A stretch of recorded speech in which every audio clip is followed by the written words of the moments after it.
ભરૂચ જિલ્લાના વાગરા તાલુકાના વાસી ગામે સેફટી સાધનો વિના 40 ફૂટ કરતાં વધારે ઊંચાઈએ કામ કરતા શ્રમિકોના જીવ જોખમમાં મૂકી કામ કરતા જોવા મળી આવ્યા છે। ત્યારે પાણીની ટાંકીના નવનિર્માણ દરમિયાન કોન્ટ્રાક્ટરની બેદરકારીને કારણે કોઈ શ્રમિકનો જીવ જશે તો જવાબદાર કોણ?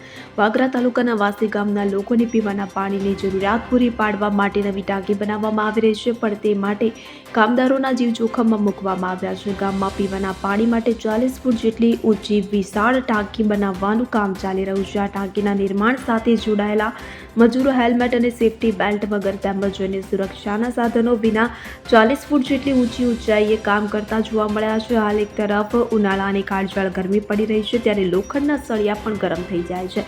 આવામાં સળિયા પકડતી વેળાએ શ્રમિકનું સંતુલન ગુમાવવાનો ભય રહેલો છે। ગામમાં વિકાસની સુવિધા ઊભી થાય તે જરૂરી છે, પરંતુ જે એજન્સીઓને કામ સોંપવામાં આવે છે તે એજન્સીના કોન્ટ્રાક્ટર દ્વારા બેદરકારી રાખવામાં આવી રહી છે। આવી બેદરકારીને કારણે ઘણી વખત શ્રમિકોને જીવ ગુમાવવાનો વારો આવે છે।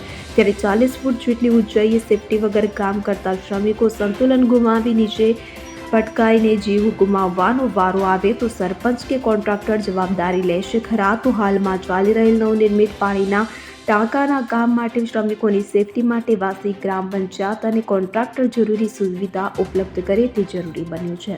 જીતુ રાણા સાથે CN24 ન્યૂઝ ભરૂચ। હવે જુઓ દેશ દુનિયાની તમામ ખબરો તમારી આંગળીના ટેરવે। ઉઠાવો મોબાઈલ અને Google Play Store પરથી ડાઉનલોડ કરો અમારી CN24 ન્યૂઝ મોબાઈલ એપ।